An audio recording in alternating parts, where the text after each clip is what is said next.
Hey, welcome back to my channel and to another tutorial. I've been MIA. I was real sick. It was not COVID, but I had some issues that caused me to not be able to be in the workroom a whole lot. I was kind of bedridden for a couple months, but now I'm back at it and decided, since I missed Christmas and Halloween, well, most of Halloween, all the fun stuff. Today, I'm going to show you how to make these really cute St. Patrick's Day gnomes. Aren't they adorable? Super easy, and I'll list all the ingredients, all the, oh, what's the word I'm looking for? Components, here in a minute. And, pardon the fingernails, they're not dirty. I just was messing with black clay, so that's black clay that's under them. I know it looks gross, but it is what it is.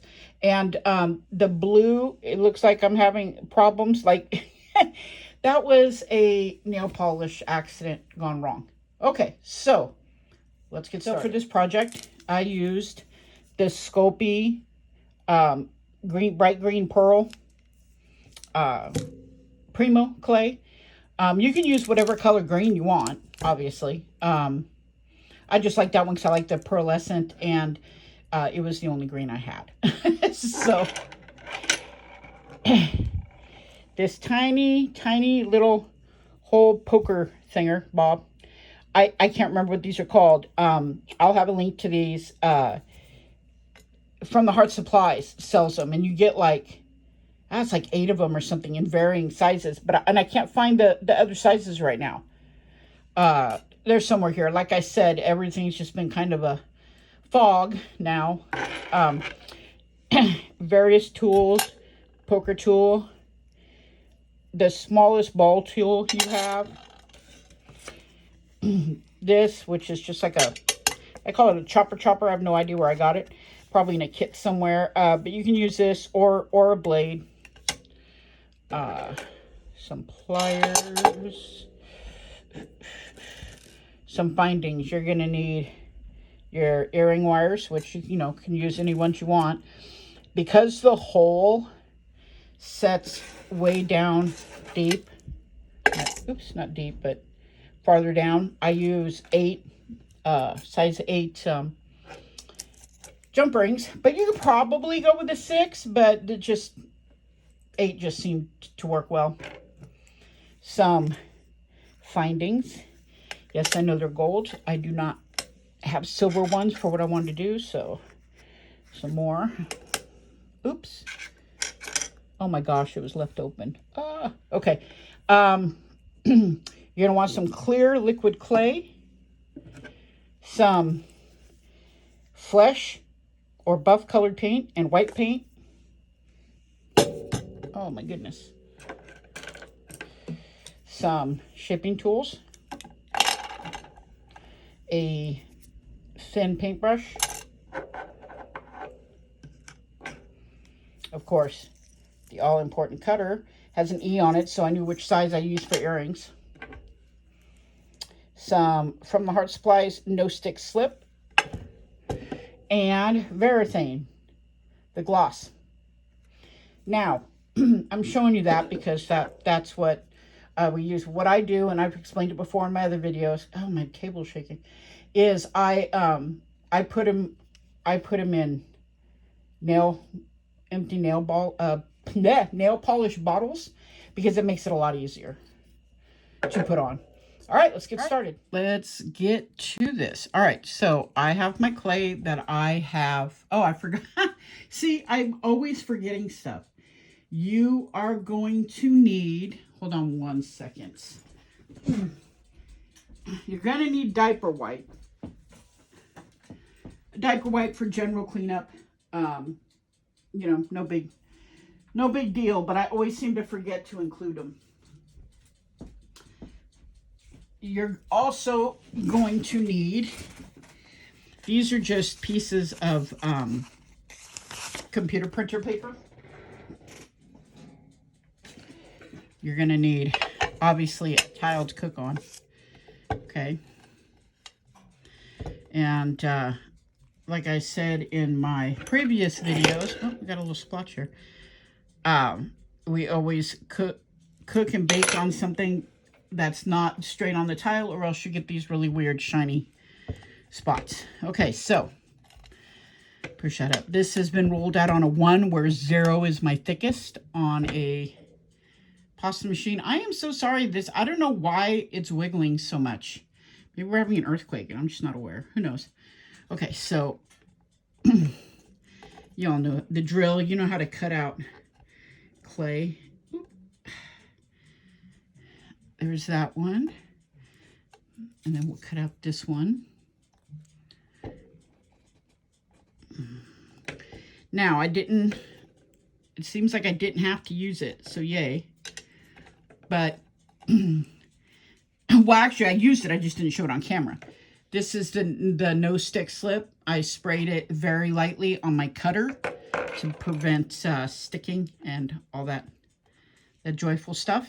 All right, let me get these guys situated. I'll be right back. So, sometimes there's little burrs and stuff, you know, on the edges. Now, you can either just take your finger, which I generally do to smooth it down, or, you know, a shaper works too. I'm not too worried about it because I kind of like the like I said, I'm always talking about how,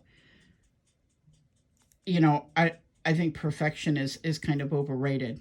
You know, I know there's some people who, you know, are very, very militant about their stuff being absolutely perfect. And there's nothing wrong with that. There's nothing wrong with that. I'm just not that person. So, all right. So what we're going to do now is we are going to take this thing or a blade or something similar. Okay. And you're going to want to make an indent like right above his little nose. Okay. So you see he's got a little hat, huh? Not sure why. I must not have pressed very hard because there's not a good imprint on this, and that would be user error on my end. Okay, so we've made our indent.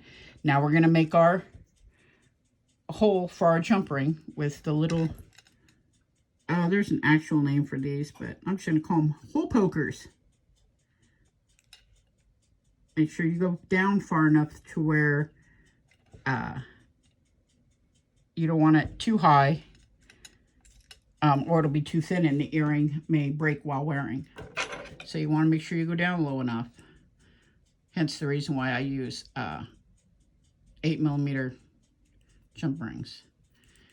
Okay, so we've got that done. And I'll be right back. Okay, so now we have little Mr. Man Gnome here. And we're going to, hopefully I don't shake the world down. We're going to take the white paint. And we're going to give him a little bit of a beard. So let's see here. If I can, hopefully I'm still in the screen. Now, I like to do this before baking because to me, acrylic paint, when baked on to polymer clay, I think just has a really cool effect. I like it better. And we're going to be, adhering, sticking those little, what do you call them? I don't know, little shamrocks and the little ball things on. And you don't want to paint over those, and they need to go on before baking, so it just makes more sense to do it this way. Now I'm swirling it up because I want it to kind of look like a little bit of a beard, and I don't mind some of the color showing through. Okay, let me get I hope that was all done on camera. I just looked up and realized I'm like right on the edge of the screen. Okay, so there he is. Now I'm going to take the buff or flesh color and shake it up a little bit. And I'm going to give him a little nose. The nose. All right, here we go. I'm surprised my hand's so steady. It hasn't been steady in months. As I say that, I end up looping a little bit on it. That's all right, though. Like I said, I don't deal with perfection. So now, I don't know if I mentioned this. I probably didn't because I'm always forgetting. I've got tweezers right here because some of the stuff I'm going to be working with is pretty small. Now, I got these from somewhere, I think on Amazon. But I have no idea. I have no idea where. I think they're just little, I think they're metal, or like, I don't know, aluminum maybe. I don't know. But I know that you can bake them and at polymer clay temperatures and nothing seems to happen. So look at me trying to get one out. Okay, so I'm not going to sit here for 20 minutes while you guys watch me struggle with these tiny things. So I'm going to scoop them out and I'll be right back. So I finally got the clover pieces out. And I went ahead and off camera painted up the other little guys. So we can just get this done here. So let me see. Oh my goodness, these are, my hand is shaking. So here they, there we go. Can you see it? Okay. And you're just going to place them. You can place them anywhere, really. Oh, look at that. Place them anywhere that you want on your gnome. Now,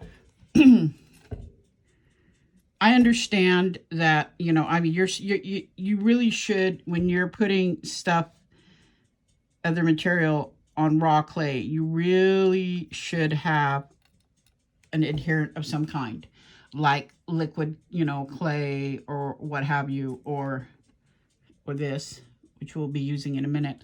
But because these they're super thin, they lie flat, and we're gonna glaze over them. So I'm not really worried about that. They'll bake on, and then let's put this way. It's a little opposite of what we just did. Come on now. Come on. There we go. So just be very careful moving around. And these should stick pretty good. Now, with the other, ding, that was my oven. With the other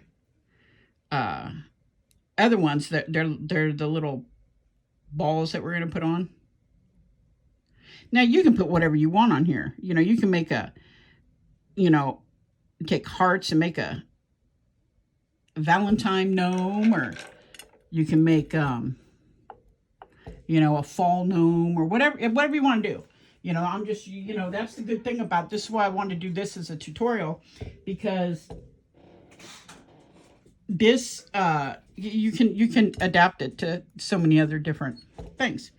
Okay, so there we go. Now I'm going to use these tiny, tiny, tiny little balls there. And I'm trying to take out one right now and place it. Oh, oops, almost forgot the most important part. Let me get this out of the way. The small ball tool. You're going to want to make a tiny indentation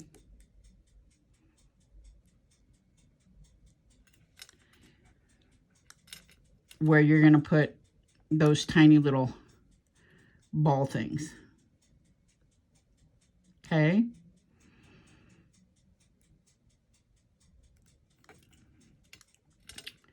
So roughly, it's not perfect, obviously, but it doesn't need to be, like I've said.